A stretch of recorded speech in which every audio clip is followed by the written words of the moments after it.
In a piece of breaking news that's coming in just now, in a big setback for Siddaramaiah government, the Karnataka High Court has decided to strike down Karnataka Cabinet's decision of withdrawing the Old Hubballi police station riots case.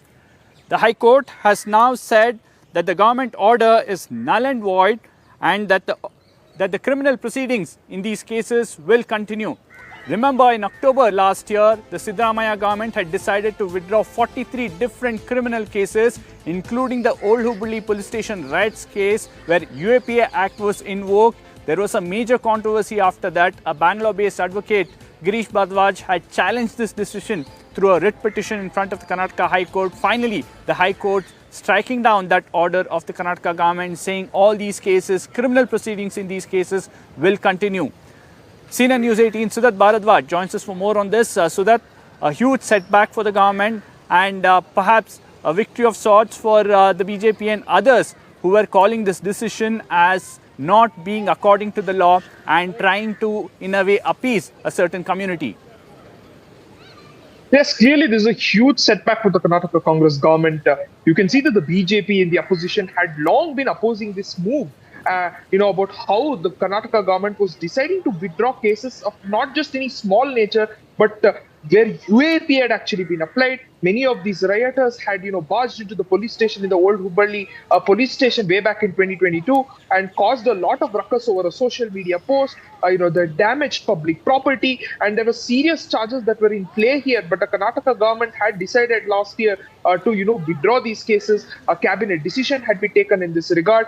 And, according to yet another CNN News 18 exclusive, we could see that there was a huge pace. There was a massive pace at which this was actually going on. Within a matter of months, a withdrawal application was in fact filed in the Karnataka High Court. And this had raised a lot of questions about not only how quickly that the government had proceeded in actually to ensure that the cases would be withdrawn against these rioters, but also questions about how this was just appeasement of minorities. This is the allegation that was coming in from the BJP about how people with serious rioting charges were being let go of scot-free. And, this was clearly appeasing a certain section of the community. This was a charge that was coming in from the BJP. But right now, the Karnataka government has, struck down this move. They have said that the criminal proceedings will resume. So this is definitely a huge setback. So that's also important to highlight here that this decision was made despite a clear objection from the prosecution department, a clear objection from the police department, but yet the state government went ahead with this decision. But the Supreme Court, not mincing words, calling that order null and void now. Yes, clearly the court has, said that this order is going to be null and void and the criminal proceedings will resume. And as you rightly pointed out, the law department, the prosecution department had in fact objected to this. There were clear objections from within the government itself about how they should actually proceed and whether these cases should be withdrawn at all. But the government still went ahead in spite of this. In fact, the defense had also come in from some of the Congress legislators and ministers saying that many of these were actually innocent. And sometimes, the charges that were levied against them were far too serious. There were many among these rioters who were actually not directly involved in this. And there was actually a case or reason to be made for, the serious charges to be withdrawn against them. And that's why the government was proceeding with it. This was coming amid much opposition from the BJP and JDS, but of course from the government's own departments.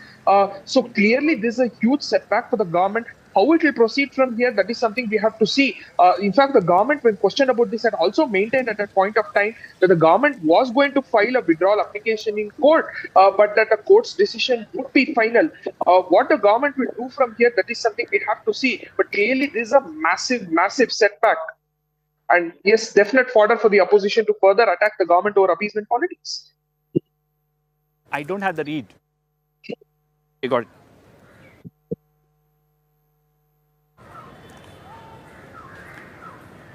Yes, thank you, Sudat, for joining us with all that information. We'll have to see how the Karnataka government now moves ahead with this particular case and if they will challenge this decision of the Karnataka High Court. Moving on, the controversy